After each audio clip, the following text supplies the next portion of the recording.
How sports venues are striving to serve the needs of autistic children. Sunday's NFL Pro Bowl will be the first to cater to the needs of people with sensory issues.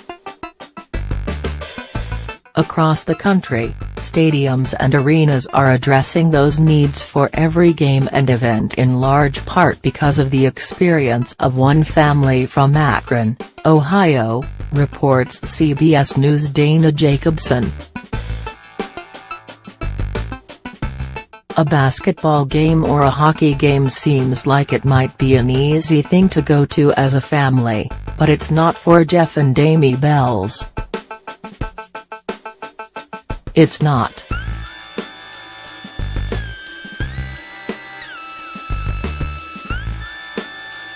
I think it's challenging from the moment, the anxiety of the unknown. Where are we going? What are we doing? To getting here and parking, and finding a spot over the crowds getting in. And that's before you get to your seat, Amy said. Going to sporting events with their autistic son Carson can be more anxiety-filled than exciting. Large crowds and loud noises can be overwhelming for him. Still, in February 2016 they decided to give a hockey game with Carson a shot. It was Autism Awareness Night.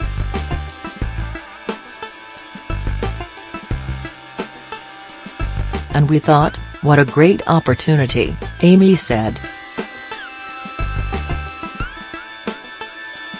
The Cleveland Monsters of the American Hockey League were welcoming autistic fans and their families to a game at its shared home with the Cleveland Cavaliers, Quicken Loans Arena, also known as the Q.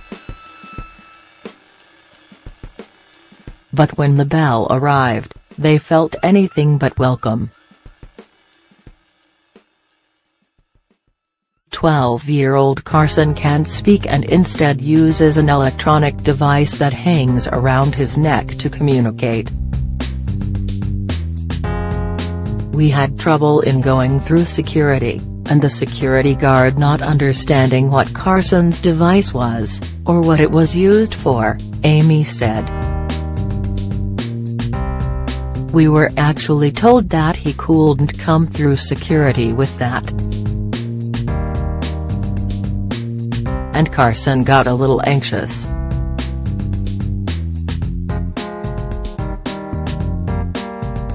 The couple said the security guard then told them to get control of their child. Amy felt defeated.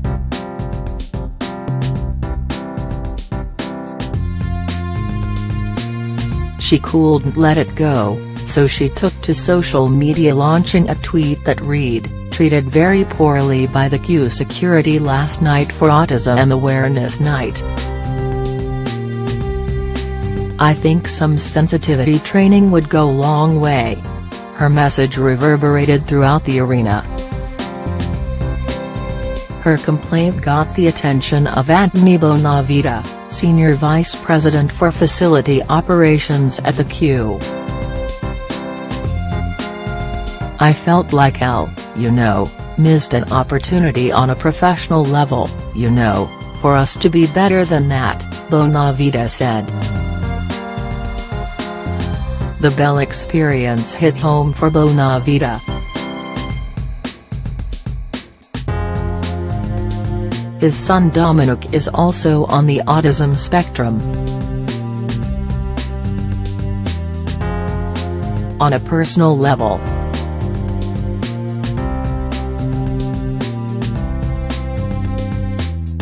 I felt like I let him down.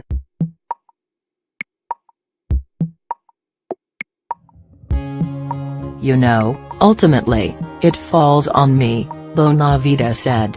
So, he reached out to the Bell family. They just listened.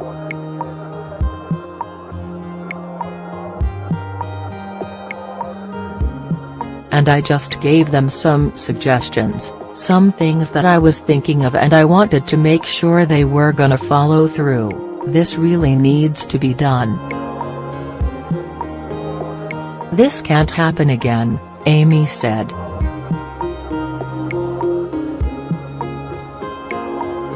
The Q responded quickly, working with the Cleveland Clinic on training for staff. The goal? To becoming more inclusive for those with sensory issues ranging from autism to PTSD. You know, for any business, you want to be as broad as you can to attract as many different people as you can. That's just good business. But we're more than that.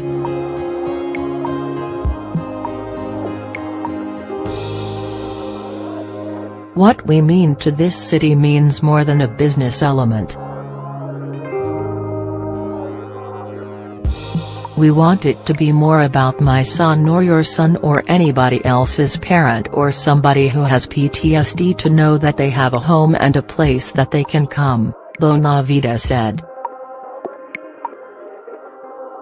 Now, when a family like the Bellises comes to the Q, they can pick up a sensory-friendly bag.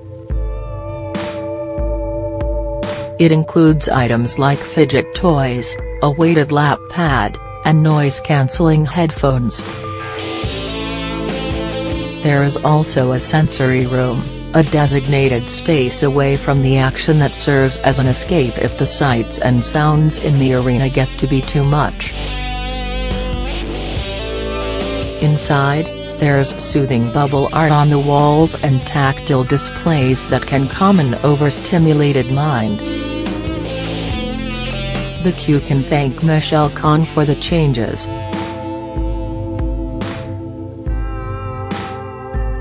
She and her husband Julian Maha are physicians and the parents of 2 boys, including a 10-year-old who is autistic.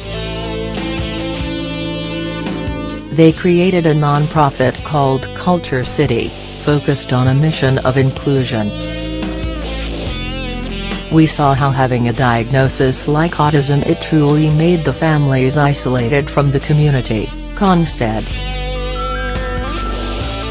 So the genesis of Culture City really was us saying, how can we change the culture of a community to one where it is inclusive to all individuals, regardless of their challenges. Culture City started by helping their local zoo in Birmingham, Alabama, become sensory inclusive in 2014. But perhaps their biggest impact has been sports venues. Culture City has helped 15 NBA and NHL arenas, and 1 NFL stadium to become sensory aware. Their first was the Q.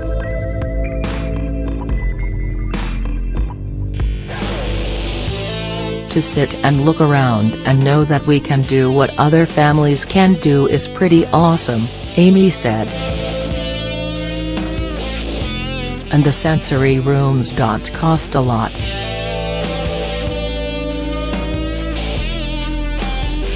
According to Bonavita, all it took was some paint, new carpeting, and a little electrical work to turn an underused room into a place where fans with sensory needs can feel welcome.